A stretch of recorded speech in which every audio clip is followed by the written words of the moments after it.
She'd been banned from TikTok, didn't have any community guidelines violations, but this is her third time getting banned, and she's way less controversial than I am. But the reason why she got banned, I think, and I said, at first I was like, I wish I realized why they hated you so much. And I'm like, well, I think it's because you're so relatable. And just someone who left the Democrat Party, and I don't know if she'd identify so much as a Republican or conservative, but she's more on the right now, but she realizes that the Democrat Party is just not the party that she thought it was, or not the party that she grew up with. And so she's told a couple of stories about why she decided to leave. She gets, a lot of good views, and even she had two accounts, or there's her main one. She'd reached 100,000 and then it basically got banned. And then she had a second account and they got rid of that like at the same time. And so I encouraged her to start another one. So she started another one. And so there was one particular group in her community. She lives in Iowa, who like really, really hates her and encouraged other people to attack her page and stuff. So she assumed that it was probably that group that was like mass reporting her videos, but this other account that just got shut down had no violation. So she said she wished she knew why they hated her so much. And oh, it might as well just go right into it. So I said, you have a lot of power. And she's like, well, I wish I know. I don't. And she's kind of joking, like, well, I wish I knew kind of why I had so much power, as just a someone who's almost like middle aged woman from the Midwest. I'm like, that is exactly the voting base that they fear losing. That is a very important voting base that drives so much.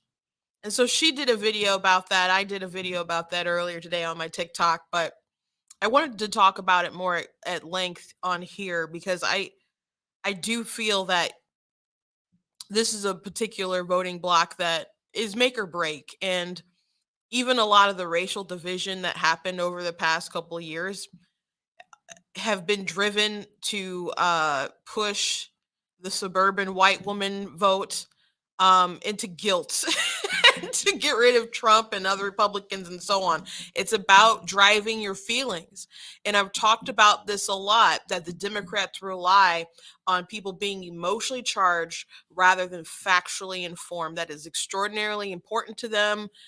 They do not have good talking points. They do not even have, at the moment, favorable policies that they're even pushing, but they continue to push anyway, and they think that they can emotionally manipulate people into just going along with whatever else that they want you to go along with. So a voice like hers, who realized that there was no logic on that side of the aisle, that she just started asking herself basic questions, and she was red pilled by just some basic questions, and she just goes by logic. Like, this doesn't make sense. Why do they do things this way if they don't make sense? Oh, her page got really big talking about COVID and stuff.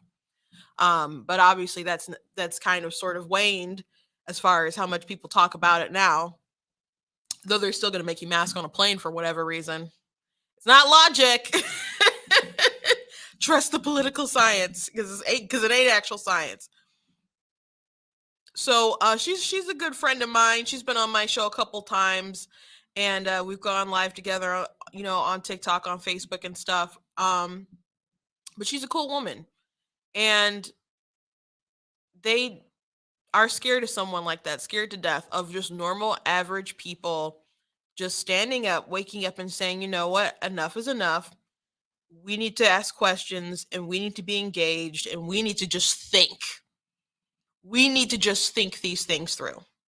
So, on top of talking about that, I want to show you guys this super viral video with this trans woman, and then a response, all revolving around this word cisgender, which I don't like that term, that word. If you're scratching your head because you don't know what that is, that's women who are biological women who identify as their gender, that the same, biological reality of whatever they are. So you can be cis male, cis woman, or whatever.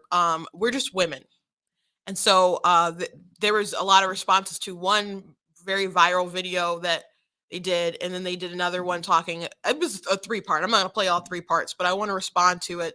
And then also, they did, believe about an hour ago, they caught the suspect involved in the Brooklyn shooting the other day. He appears to be a black nationalist.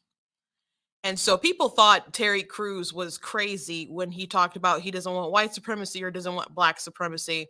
And people really came down hard on him, but the Waukesha person who drove the car through the parade, which people don't really talk about too much anymore, that was out of the news fairly quickly for it being something that was utterly so horrific. Talking about running and through a parade, a Christmas parade, hurting grandmas and all kinds of other stuff, and you know, out the news very quickly. But he was sort of the same sort of vein. So Andy Ngo of like T Post Millennial had went through the social media accounts, and I read through some of the posts, and they sway toward communism. Has praised like Fidel Castro and Nation of Islam kind of stuff, and as more recent stuff, the posts are well, there's some threatening stuff in there that should have, I guess, set some alarm bells. But a lot of pro-nationalist stuff. Even one video when they're very upset to learn that Ketanji Jackson, um, who's the newest Supreme Court justice, he's like, "Oh, I thought she would be with a name like that. The sister would be like a real sister, or whatever. But she's married to a white man, so not the nicest sort of guy, obviously." Um, and he did a post or something about his mental health, so he's not all there. But there's a lot of people who really embrace these ideologies who are not all there with it, and then unfortunately they get violent. And I'm glad that he's been caught.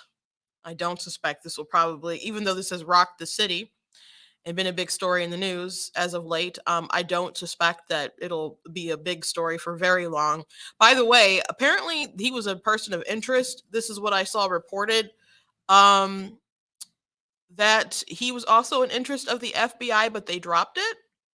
So I don't know. I guess they're too busy framing people or entrapping people. I won't say frame, entrapping people in Michigan about kidnapping the governor to, I don't know, keep watchful eyes on dudes like this. So we'll talk about that as well, probably more toward the end. But I'm glad that they caught him.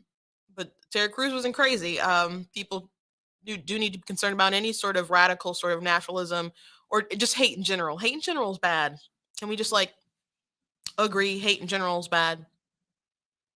But before I jump into all that stuff, I do want to encourage you guys to go to blackteennews.com, check out different articles that I have on the website, check out different merch that I have on the website. If you enjoy what I do here, please consider leaving a donation at blackteennews.com.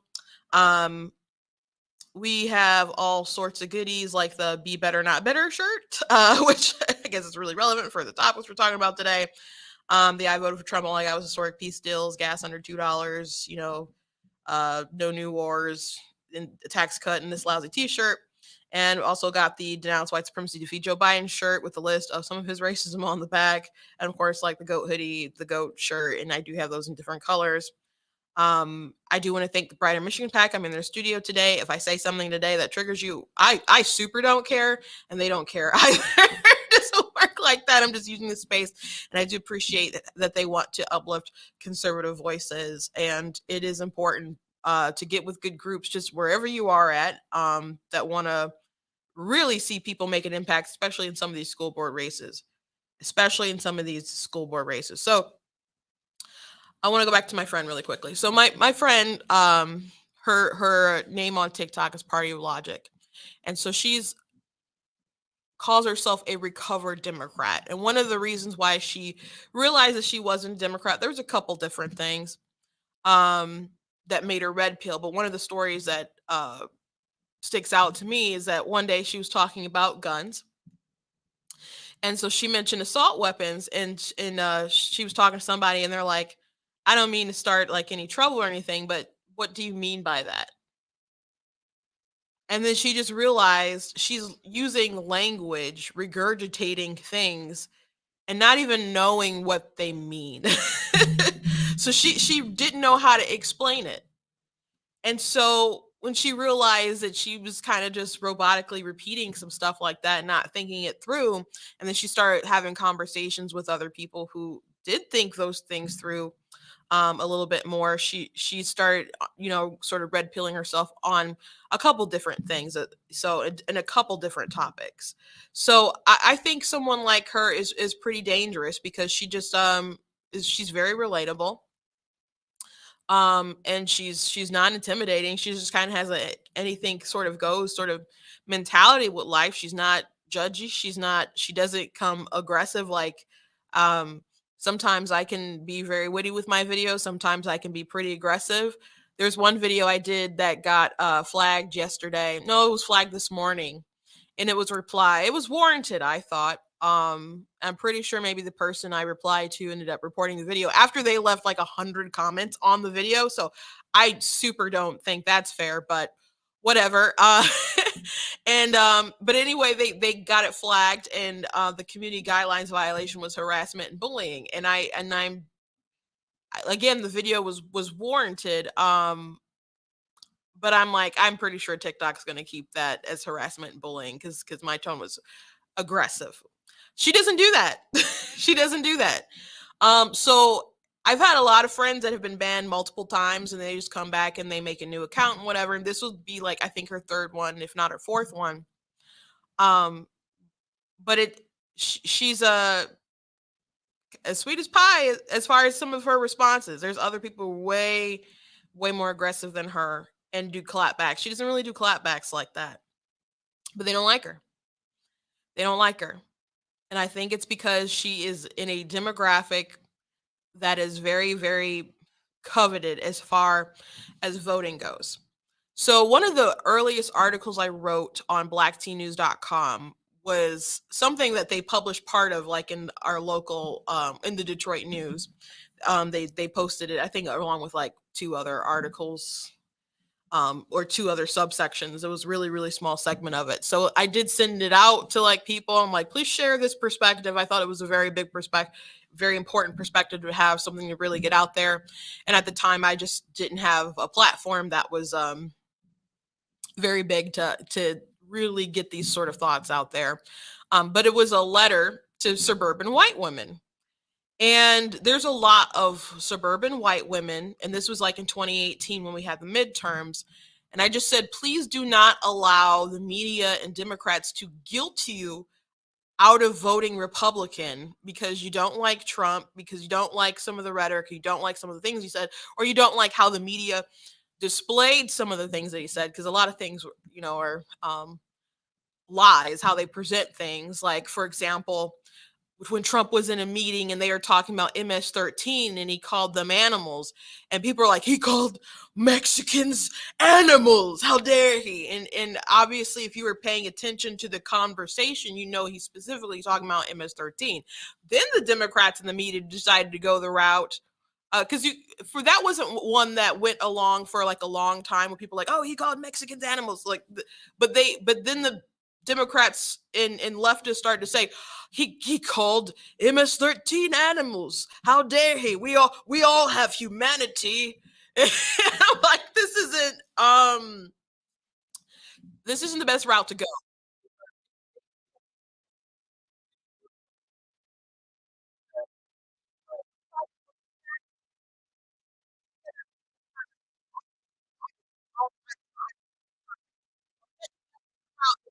So, on my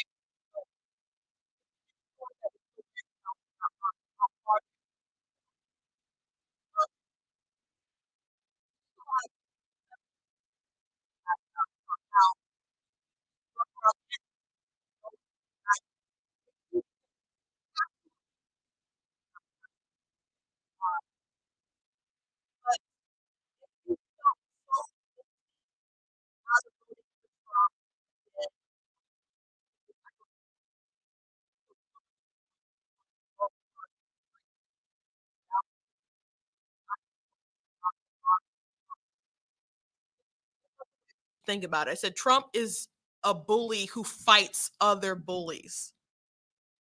He's a bully who fights other bullies, other bigger, badder bullies. Okay? And that might be hard to perceive because he's like from the bully pulpit. He's got all this sort of power as the president of the United States. So you're like, what do you mean he fights bigger bullies? A lot of this ideology and stuff, a lot of this deep state stuff is way bigger than Trump himself. I always go back to that meme or picture where Trump is just kind of, it's black and white, and Trump is sitting down, and he's just pointing, and there's words that say, they're not really after me, they're after you. I'm just in the way. And that was so on point. It was so on point. Now people have taken that sort of concept, and I saw a little girl, and it said, they're not after you, they're after me. You have to be in the way. And that's how it is right now today. So you got rid of Trump because he was too mean in general, because this sort of feelings that people had regarding Trump in 2018. And it's hard for Republicans to hear this, it seems like, because there's definitely polling that the RNC had, that our local party had in Michigan, that the Trump campaign had, and I've seen like people go on TV and lie as if it's not a problem when that's what their data said. But sometimes I'd be at a meeting or something, and there'd be a suburban white woman, like, I'm a suburban white woman and I love Trump. I'm like, okay, that's very good and all, but we all care about facts and data, right? And the data says X, Y, and Z. He has a problem here. He has a problem here. We have to learn how to fix it. We have to learn how to fix it. And that's a pretty crucial base that he had struggles with. And you talking about some women nagging on their husbands and their children and all these folks for years after years after years. Pretty sure that had an effect still going into 2020. I think a lot of the racial tensions that exploded during that time, it's bad enough that it has radicalized and infantilized many people of color, Black people specifically. I hated living in 2020 with all of that BLM crap. I hated it. I just despised it. But I'm telling you, the radical Black people were not more annoying than the white people. I'm sorry if the racial stuff makes you uncomfortable. It's just the flat out truth. I hated all of the vomiting inducing white fragility, white guilt, white privilege that was just going everywhere. And I'm telling you, it was a coordinated effort. Now, the BLM, like racial stuff, been going on for a while. Using grievances of Black people to promote communism, been going on for a long time. There's a book called Communism and Common Sense. That book is old. It's late 50s maybe. It came out in 58 if I'm not mistaken, but it's an old book. It was written by Manning Johnson, I think is his name. And I've referenced this a few times, but they would take actual grievances of Black people. We're talking about years ago. So yes, they're actual, real, very much real grievances, legitimate grievances of Black people. And they would use them and convert them into communism. And no matter how pro-Black you really were, you could not supersede promoting communism. And even if you wanted to defect or something, they would set you up. So even if you wanted to, like maybe they kind of put you into a situation where you had an affair with some kind of white woman or something, and if you ratted them out, then you wouldn't be legitimate because you had this affair, or you'd be too scared to come out because they have all this stuff on you. So that's been going on a long time, but recently there has been this coordinated effort to make everyone have such negative feelings about America and race. And Trump was like, I don't know, the anti-Jesus that took all the sins of America's racism upon him, and he had to be crucified. and you had Joe Biden, who literally put in his campaign video that he had to save the soul of America, like some kind of messianic figure.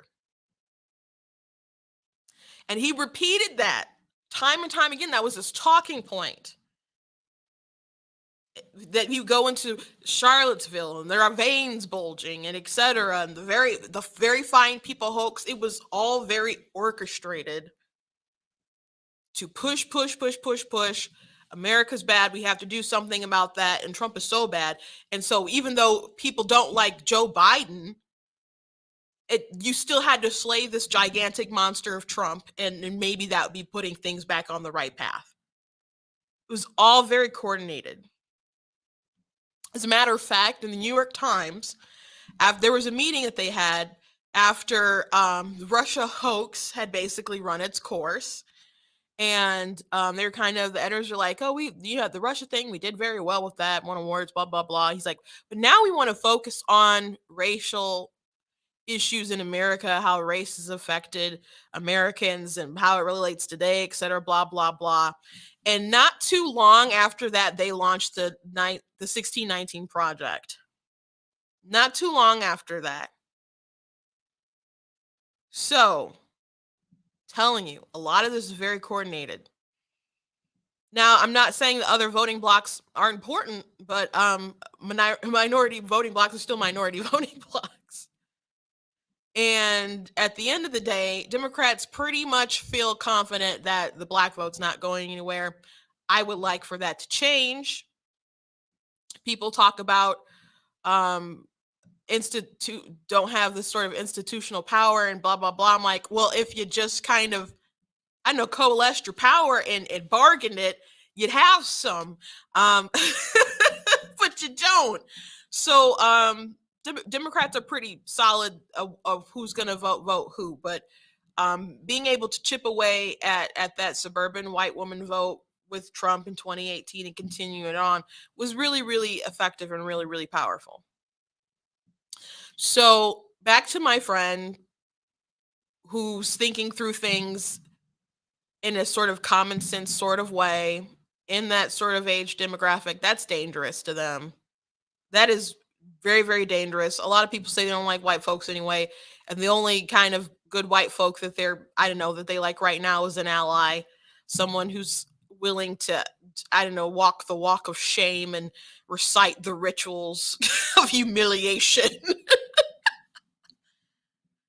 and go along with the program.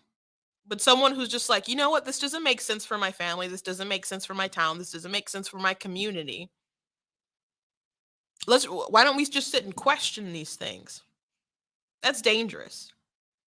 That's dangerous. So I started to say earlier, I'm like, one of the reasons why I started Black Teen News is not just to inform, not just because I enjoy talking about this stuff, but I think it's really important that other people out there who are listening to me or watching wherever, I think it's important that people feel confident enough to start having these conversations and start asking these questions. I'm not going to be right about everything. I darn well try to, because I don't like to be wrong. I can admit that I'm wrong, but I certainly don't like it. So, but I'm not infallible. I'm still a human being. But we need to at least still have conversations. And there's so many people who are terrified to share their real opinion. On the flip side, there's so many different people who are super radicalized. For example, at Disney, they have a lot of conservative employees, people who have sort of more traditional values, people who just want to animate things, or people who are just trying to work in an amusement park for the summer or whatever, work at a big, company as prestigious as that. Someone who maybe enjoyed growing up watching The Lion King and Aladdin or whatever and dreamed of working at Disney and isn't full of all the woke stuff that they're trying to push. But they still have their reps, they still have their LGBT community folks that are like, we hate this bill in Florida. We think that you should be speaking up and getting rid of it. We have a not so secret at all gay agenda. We want to push all this queer stuff. And we think Disney should be shutting down bathroom bills and start making it so there are no women spaces and all kinds of other stuff. We think, Disney starts segregating their employees from the Aloha group, or the Ola group, which is the Hispanics, and you got the Compass group, and the Black people are the Wakanda group. I'm not joking. I'm not joking in the least bit. And you have the company doing all this sort of really, really woke stuff. And it's not just Disney, Coca-Cola, and all, and a bunch of other big corporate companies are so engaged in this sort of white fragility, anti-racism kind of stuff, because there's been a lot of loud voices. And if there would be enough people to exercise their own authority and saying, no, this is kind of crazy, you could push people back. But the problem with normal people is they just want to live their lives and not be bothered, and that's great, right? That's sort of like the libertarian like sort of worldview, like you do your thing, I'll do my thing. But people are not interested in letting you just do your own thing and just teach your kids your values. You grow up in your community that you like. They don't like that. They don't like that at all. So if you do not speak up, if you do not fight back, you're going to continue to see pushback on stuff like with the parental rights and education bill. So many people push back against that, and then so many people pretend that like there was no need for it to exist. No, there's a need for it to exist. That's why it exists. And it's not just situations where they heard in Loudoun County in Virginia, or when they heard in California, where there's some horrific stuff with teachers actually teaching other teachers how to secretly have these conversion sort of, I don't know, camps, not camps, but clubs and stuff, or gay clubs, to without the like parents' consent or knowledge, and how to hide that. Um, there's not just that stuff going on in California, but there was stuff going on in Florida itself. So there was actual real reasons to have bills like that. And we could see that New Jersey, we did the show the other day, New Jersey, they adopted some gender language to learn about this stuff some time ago, but now it's like going into effect this September. And man, people are freaking out. People are freaking out. And it seems like the best option you have is to pull your kids from school, but that is a it's a very that is very hard. In I'm not going to say it's an impossible option, because you can move stuff around, you can find a way for your kids, but it's doesn't mean it's very practical. And it can still be very, very hard, nearly impossible, unless people move around and uproot their whole lives. And for your kids, maybe perhaps you should. But it's just, I don't take lightly that it is a difficult position a lot of people are in. It's just not something that everybody can just uproot their kids and just take them out of school like that, and homeschool them, especially if there's someone as an individual raising their kids alone. It's very hard, and Democrats know that it's very hard. But if everyone could do it by an alarming amount, and there are a lot of people pulling their kids out of school, don't get me wrong, but if it was like an astronomical amount, I said this the other day, I'm pretty sure that they would find a way to make it so you couldn't do that. They would fight back with legislation about all these people homeschooling. They'd put in more regulations, etc., to make it practically impossible, because you cannot just take their sheep, their malleable sheep. You can't just do that. CNN did a video some time ago, and I did a full react video to it, so you guys can find that online if you go to blacktnews.com or YouTube or whatever. And they were talking about critical race theory and all these Republicans and all these parents that believe it's in schools. And it was Breonna Keller did the segment, and it was so dumb.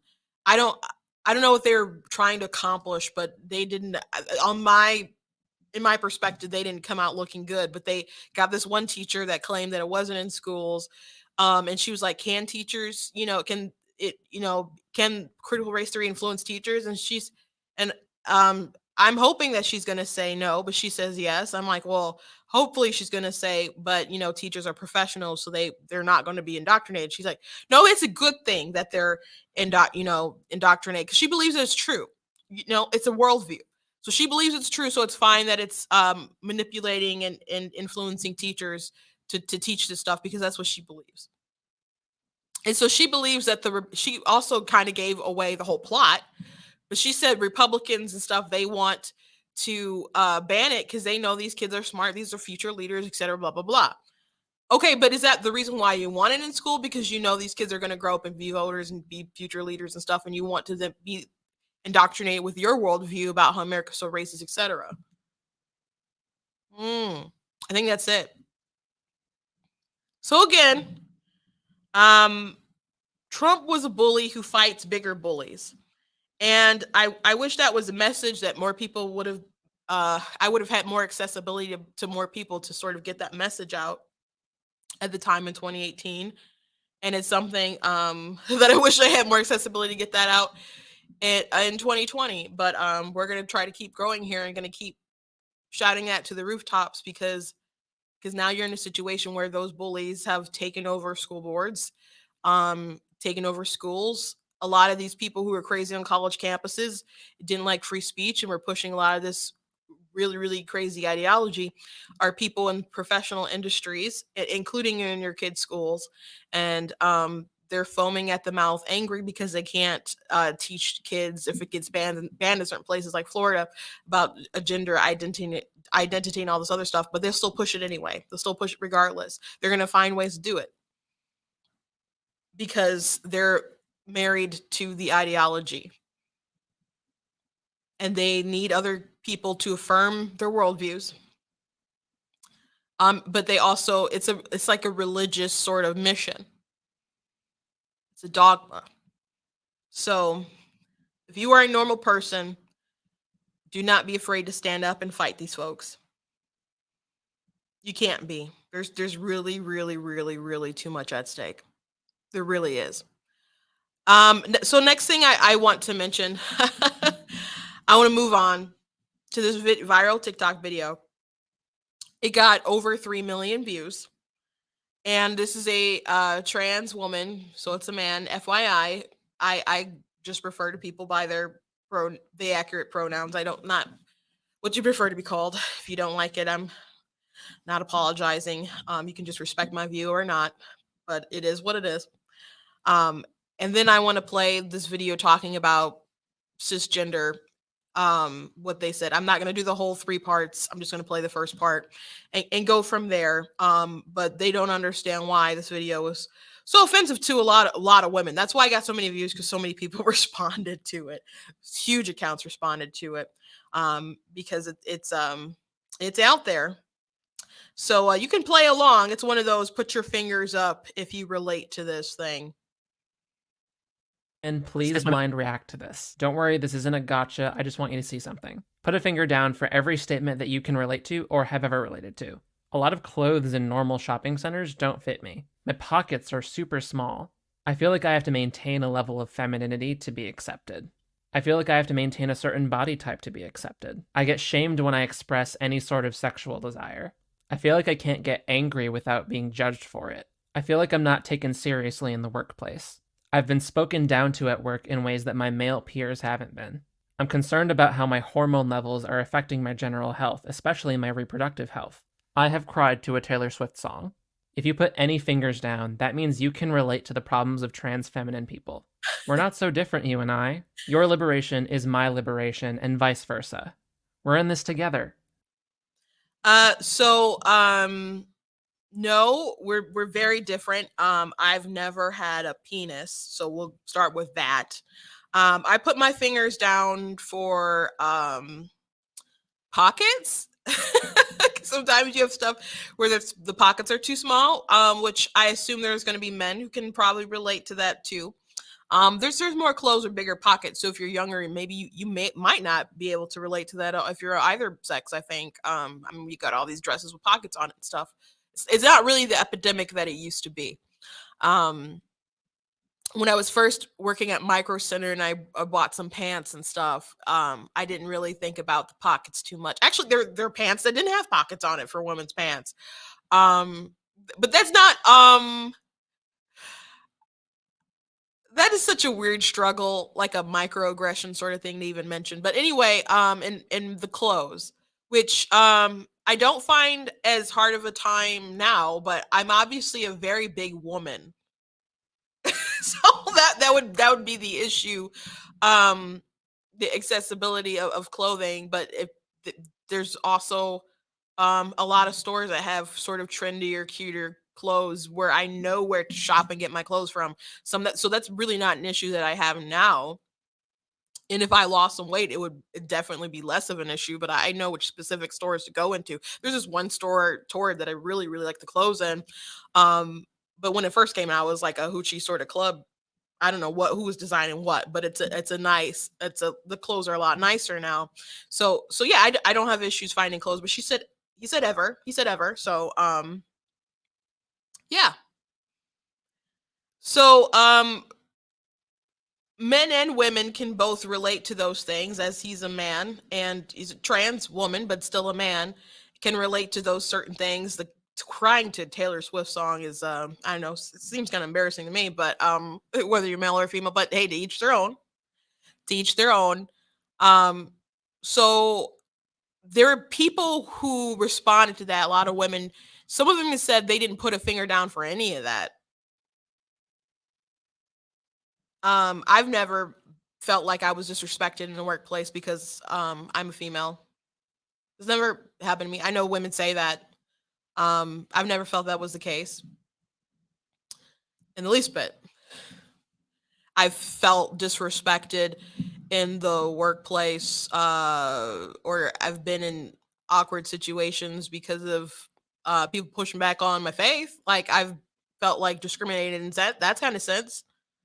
Um, I can say I've gotten into weird situations, I think sometimes with racial things, but that's more kind of out of awkward situations, not really discriminated against by, I don't know, upper management. So a lot of this stuff I couldn't relate to, but I'm men and women can relate to a lot of it. So to just be like, oh, we're all in this together and I can relate to the female experience. No, that's just like the human experiment experience. And as a matter of fact, many men are discriminated against in the workplace. Scott Adams, the reason why he's a cartoonist, he was going up, in sort of the corporate ladder, and he based at where he was. It was at he was in corporate America at a time where they were really, really, really pushing for like female leadership, and so his boss just kind of let him know, like, yeah, we can't like let you go up any higher because basically they're have to let the women sort of do it. And so he was like, okay, respectfully. And so he just kind of went and got another job and started climbing the corporate ladder again. And then the same thing happened. And so at that point in time, I think he sort of accepted that that's just kind of how life was at the moment. So he said, that opens up sort of a world of possibilities when you're aware that your job that you're at, you can't go any higher. So then he started turning to cartooning, and the rest is history. And he, if he's a lot richer doing that, then I guess he would have been just climbing the corporate field. But there's a lot of men who are discriminated against because of their gender, sexuality, and stuff. I have a friend who worked for a major company, major entertainment industry, doing books and stuff for them, and they got like a survey from like this publisher that worked with the major company, and they asked them about their religion and their ethnicity and all kinds of other stuff, and he filled it out, and he's pretty sure that's the reason why he's not getting so much work now, because he's like a conservative Christian white male. And it's a very woke company, so I don't doubt that. I probably shouldn't have filled it out, but he's a prestigious writer for them. He's done a lot of great work for them and has a lot of great credentials, but this company's gone in a very woke direction with what they've put out. So I don't doubt his story. I don't doubt his story. So again, those experiences aren't something that's specific to women, and those experiences do not make you a woman. They just make you a man who's had some of those experiences. So a lot of people responded. So a good friend of mine, this is Savvy, responded. So Savvy has like maybe 900,000 followers on TikTok now. And so she said, as soon as you said sis, because she said she watched a lot of videos and responded to it, she said, as soon as you said sis, a lot of people just shut you out, because people keep saying we do not like this term. Women keep saying we don't like this term. That's not how we identify. Like people who are Latina and Latino are like, please stop using the Latinx thing. We're not into it. It's stupid. Most people don't even know what it is. It's like, please stop referring to women in this sort of way. This is what we are. Like, you can't, and she said it, in a less sassier way than I probably would have said it at all in the least bit. So they responded in general to a lot of the criticism about going into a 3-part thing about what cis is. So I want to go ahead and play at least one of these videos. I'm not going to do a lot of them. I just want to do one. I think this is part 1. With the term cisgender? Well, I did my nails. As the term transgender came to prominence to describe those assigned male at birth who started to live as women and vice versa, there became a problem. We had trans women and normal women, which created an implicit hierarchy of womanhood that many trans people and allies had a problem with. So looking to Latin and probably organic chemistry, a term was proposed as an adjective for women who were not trans. The adjective cisgender and its shorthand cis were created to level the playing field, to distinguish.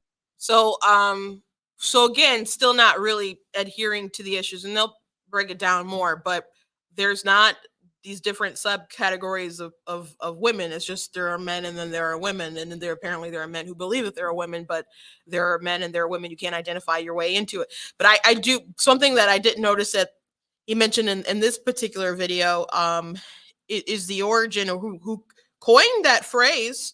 So cisgender was actually coined by a German sexologist,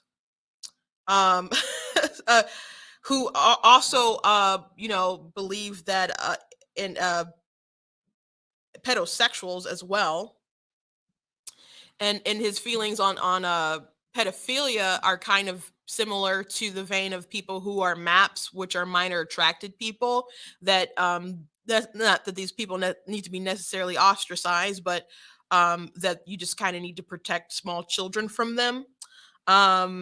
In a 2011 interview with Spiegel, Saigoch stated that the problem with pedosexuals is not their desire to abuse children, but acting on that impulse. He proposed that the best outcome for treating pedophiles is not the loss of their desire, but instead preventing them from having contact with children.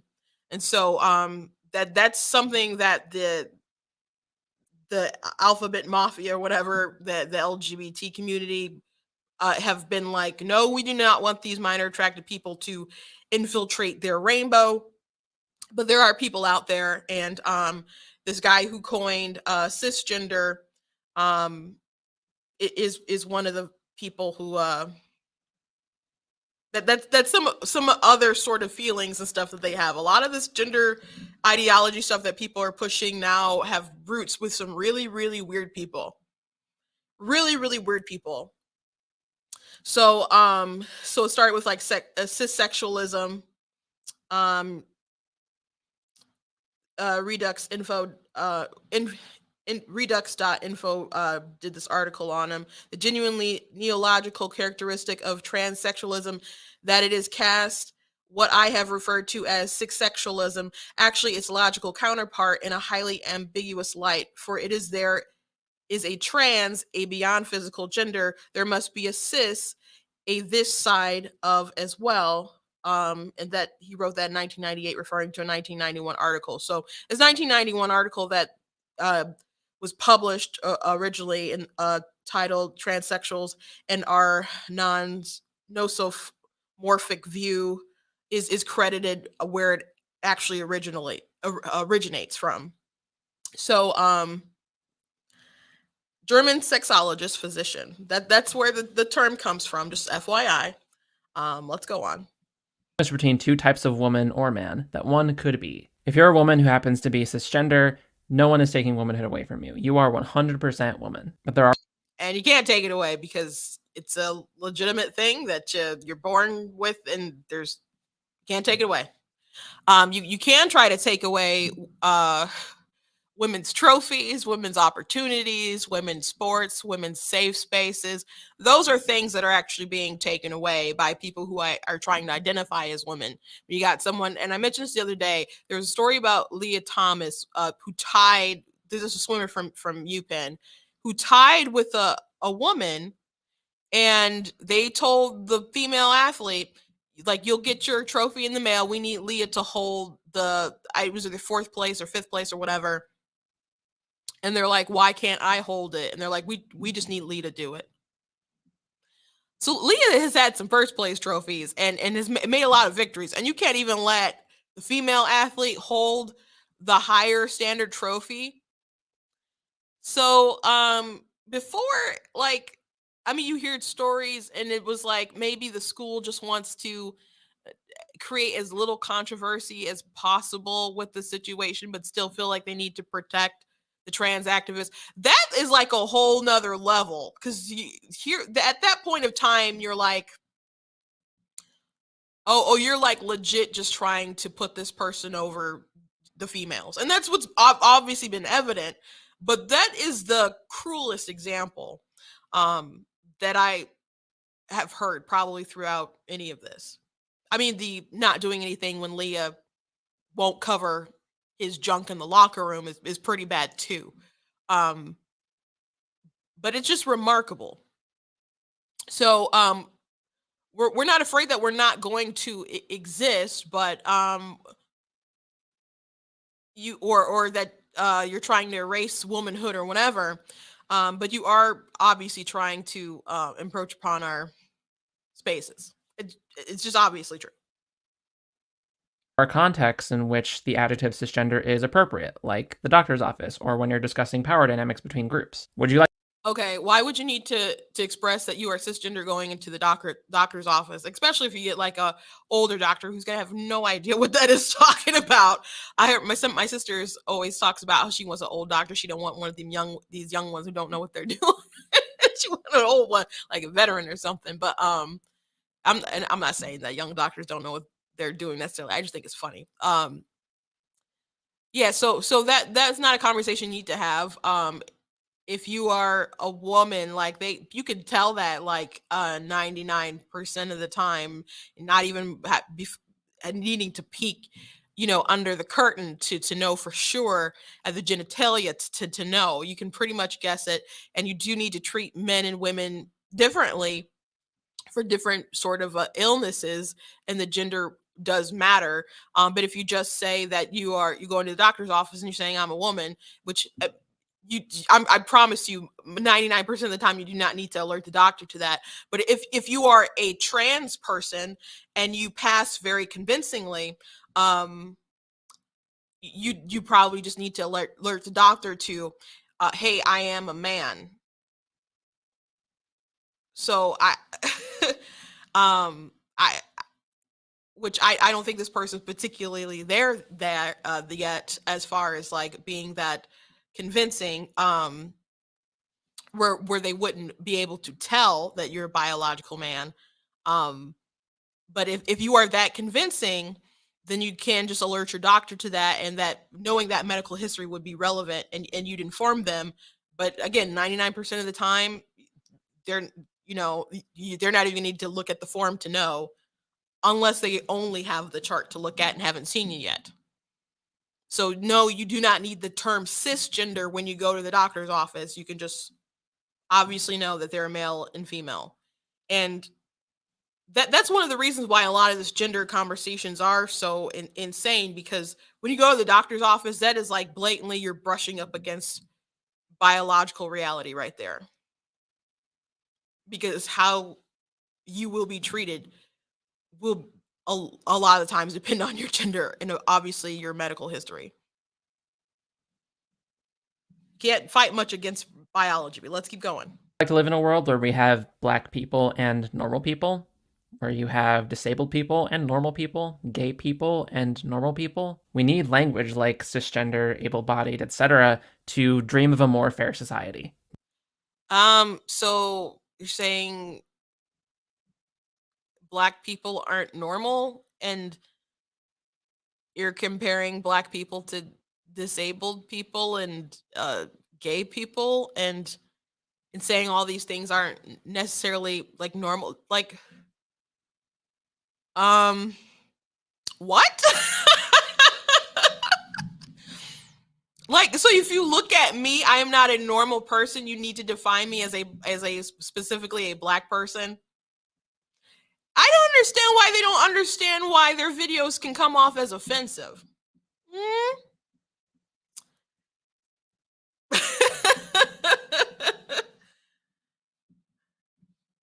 I ain't got more to say than that right now. Now I could end the video right there, but there seems to be a bit of discomfort around the label cisgender that I want to unpack. Didn't know cis women was a thing. Now, I didn't know that women just weren't called women anymore. Do not call me cis. I am not cis anything. I am a woman. You mean women. Women. I'm not a cis woman. I'm just a woman. When you said cis women, people tuned you out. You do not need to say cis women. If you're going to talk about a trans woman, then say trans woman, but everyone else is just a woman. Out of the 3 million views, Jesus, that I got in a recent video of mine where I used the term, 716,000 people liked the video. So seemingly a large sample of people have embraced the term cisgender. So when people show up in my comment section demanding that I apologize to all women as a group, it's hard not to be skeptical. Not just Okay, so just because a lot of people like your video, which people are obviously there are 3 million people who saw it, and a lot of people responded and weren't happy about it. So there's definitely a lot of people who relate to the people who made those videos, and well, I'm not gonna, I guess I don't have time to look at it, but like if you look at their counts and how many people like their videos and add it against how many people liked their videos, I'm pretty sure the people who didn't like the term are going to end up overwhelming the liked video on that video. And then also on TikTok, there's not like bookmark buttons and stuff, I don't think. So sometimes people like a video just simply so they will have it on file or whatever. Like I've done that. Or sometimes I have like multiple accounts of myself. So sometimes I will just send it to myself sometimes to get around that, but not everyone has multiple accounts like that and is going to take the time to do that. So some people just literally will like a video just so they have access to it. So that is a very bad metric to be like, oh, all these people liked my video, therefore it's fine to use the term and it's so mainstream. I like it. TikTok is not real life. Twitter is not real life.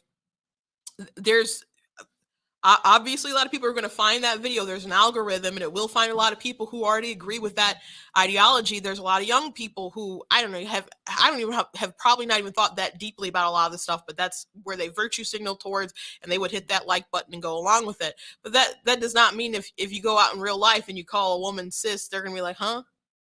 A lot of people will not understand that and will not adopt that language and will be offended by that, because breaking it down into all these sort of different subcategories, either you are a woman or you're not. Either you're a woman or you're a man.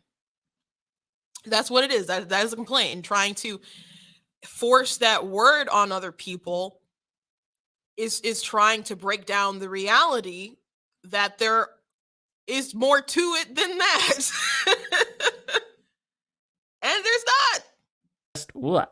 Not just because these are the same people that are calling me men and very clearly disrespecting me, but because the assumption that all cis women as a block are insulted by the term just isn't rooted in reality. But you not being a man or isn't rooted in reality. They're addressing reality, and they may call you a man to, I don't know, there's people out there I'm sure who said it to be rude, but it is also accurate because you're just not a woman. And I'm not a cis woman, I'm just a woman. But you can say you find it ironic or whatever, but you are still persisting down this path where you know many women do not like this term, and you want to use it, not only just use it, educate all of us, because we need all these different words and language because we have black people and normal people. Oh gosh. But as an educator and as a lifelong ally to women, I want to take their concerns seriously. So here is the much desired response to my critics. Part 1, you'll never know what biological women go through. You're right. I won't. Part 2, wait, really? You're agreeing with us? Of course I am. What being a woman in society is a terrorizing experience. I can listen and spread awareness about what you go through, but I can never truly understand. It's a terrorizing experience. Okay. All right. My goal in making this silly, relatable video was to show that the Venn diagram of your experiences and my experience has more overlap than you think it does. It wasn't. But there was so many, again, there's so many people who did not relate to the sort of things that he talked about, and there's men who also, obviously there's men who relate to those things because he's a man relating to those things. So those, it's crazy to me, there's so many people who want to look at gender stereotypes and be like, oh, then that you may be a woman because you like pink and Barbies, and yet at the same time they want to erase gender and be like, oh, we can't have a Barbie aisle that's labeled girls in California because that's sexist, and we don't want to conform to gender. So let's keep going. To say that we're 100% the same, and it wasn't meant to be a complete summary of the Venn diagram, just to start the conversation.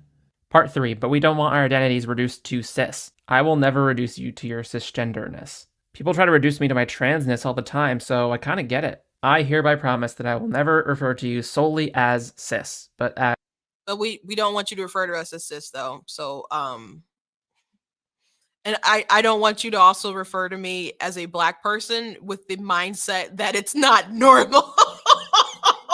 as a woman, or a cisgender woman, where it's appropriate, because it's an adjective, not a slur. I have more to say about this, but we're going to need a part 2. So check that out. It should be up shortly in the comment section. So, it is a slur to people who, anything can be a slur just depending on how you use it. I mean, he considered it offensive for people to call him a man. Now, maybe he wouldn't go as far as to call it a slur, but he finds, though it is the absolute truth, he finds that insulting how people used it. And if people use it in a derogatory way, I guess I don't know, it meant meaning to hurt someone's feelings like that, you could consider it that sort of way. But he chose to be offended by something that's just absolutely fact. So if you can be upset about that, why can't you understand that women don't want to be called cis? People want to reject this language because we don't want to buy in to the gender ideology. This gender ideology started, well, gender ideology wasn't started by that sexologist, but this term cisgender was started by that sexologist. He's accredited to him, who spoke up for pedosexuals, I guess. So no, I'm not playing your game. Not playing your game. You just either are a man or you're a woman. Just how it is. But that is the sort of worldview that you're seeing with this gender ideology, identity stuff in schools, in social media, especially on apps like TikTok. If you are a parent, just be really leery about your kids and having social media and stuff like that. You know, there was a family in my middle school, high school and stuff, and none of them were allowed to watch TV. I don't know what denomination and stuff that was, but that just always seemed like so extreme. And I'm like, you know what? Maybe there was wisdom there. I'm not saying I would go that far or anything, but there's so many things on TV that I'm just like, you know what? Nope, nope, nope, nope, nope, nope, nope, nope. You got to be diligent with your kids, man. You really do.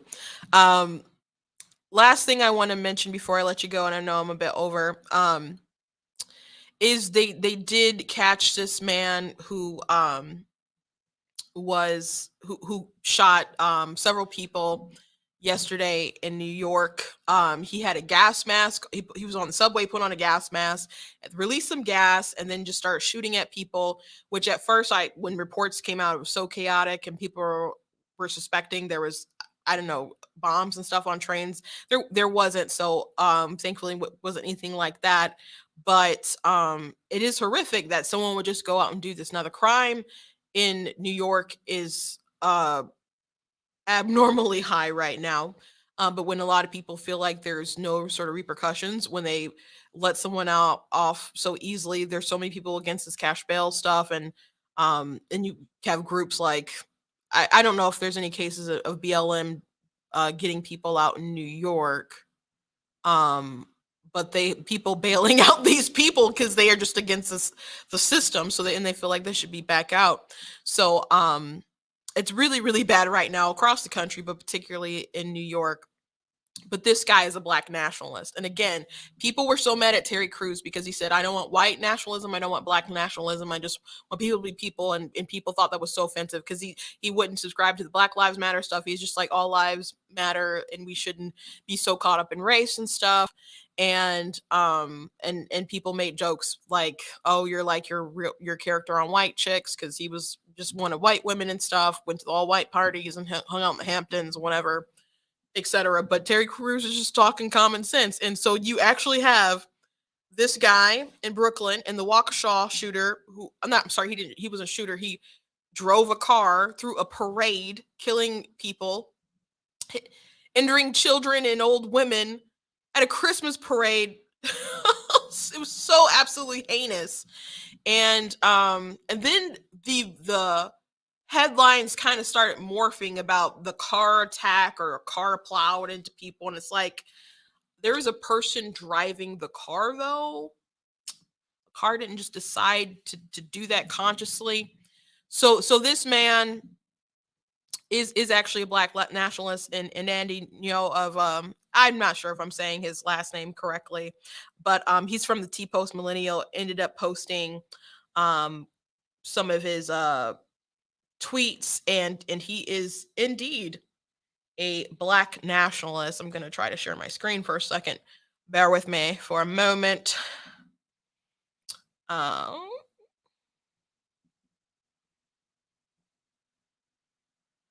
Okay. So, breaking NYPD named Frank James as a person of interest in the Brooklyn mass shooting. I looked into social media, like the Waukesha suspect in Louisville, BLM activist who allegedly tried to assassinate a mayor candidate. He appeared to be a fan of black nationalism. So that's his pick. There you go, Black Lives Matter thing with a gun. Activist there, messenger of Allah there. Old post. He did have a YouTube page. They quickly took it down. He has this a couple of disturbing sort of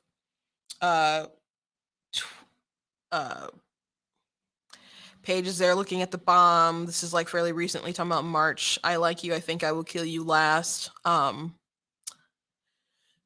Got all kinds of stuff that should send with red flags to people, which, by the way, I read that he was a person of interest to the FBI, but they ended up dropping it.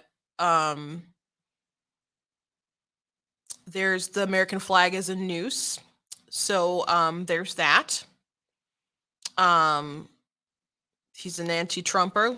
I'm not going to read. It's got some bad words in there. You can read it for yourself. Or let me go back to it so you actually can read it. Yeah, so not really surprised. Here's one. Of all the things, remember this: every mother bleeper respects a gunshot wound. So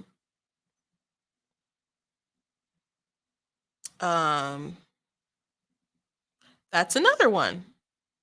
In quotes creator, I'm gonna assume that's not one that's just kind of floating around about the internet. Maybe he made that himself. Oh, and that's a shared memory. Oh wow. So that's he's had these issues and thoughts for a while. Again, I read that he was a person of interest from the FBI, and then they sort of dropped him. Again, maybe they're too busy plotting governor kidnappings in Michigan.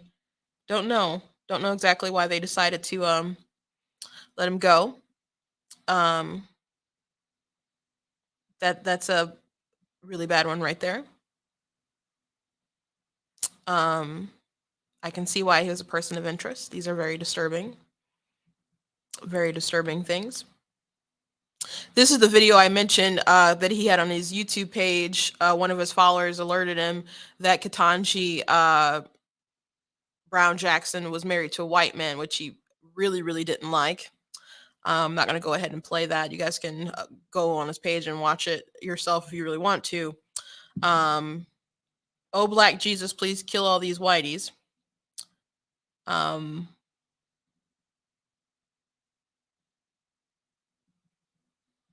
Yeah. So some Fidel Castro stuff, pro-communist sort of stuff, very angry stuff, black nationalist stuff. So and again, YouTube got rid of his page. So again, the stuff is pretty bad. People who talked about Terry Crews as if black nationalism can't be a sort of problem. Totally can. And again, I mentioned this earlier that racial division has been used for a very long time. You saw that he did share like communist socialist kind of stuff. In the past, communists did recruit black people, and they would mention legitimate grievances that people had, and they would convert them into promoting communism. And no matter how pro-black and stuff you were, it didn't matter. You could not supersede the goal of promoting communism. And so I think a lot of people with communism and socialism stuff, you have the different bourgeoisie and the class warfare, but they take that stuff, but they do it along racial lines. And you see a lot of people who are very obsessed with that ideology, who are also very pro CRT, etc. Like you've seen Nicole Hannah-Jones, like from the 1619 Project, talk about that kind of stuff in a positive light at times, and other black activists as well that are pretty mainstream on the left. So I'm glad they caught him. I don't think this will be in the news story for super long. I don't, for obvious reasons. Anyway, I hope you enjoyed the show today. We live in a crazy world and a crazy time, but please do not be afraid to speak up and speak out and to try to get it back to normal, some kind of semblance of normality. Because if you do not speak up and if you do not fight back, someone else is going to just push you out. And they're going to make it to a point. Right now, there's a lot of people who are too afraid to speak out, but it's going to transfer and transform to a place where people are just afraid to speak out to you cannot speak out. It's going to get to that point. So you better man up right now. And I say man up in sort of a genderless sort of way. Gird up your loins and go fight. If you don't, you're going to lose everything. Thank you guys for joining me today. If you like what I do here, please consider going to blacktnews.com/donate, leaving a donation. Please consider looking at different merchandise on the website, look at different articles that I've written, and please feel free to share. Please make sure that you're following me across my different platforms on Facebook, on YouTube, on Instagram, on TikTok. All my handles are at Black T News on all the platforms with the exception of Twitter. That one is at True Black T. And my backup on TikTok is also at True Black T as well. So thank you guys for watching today, and I will see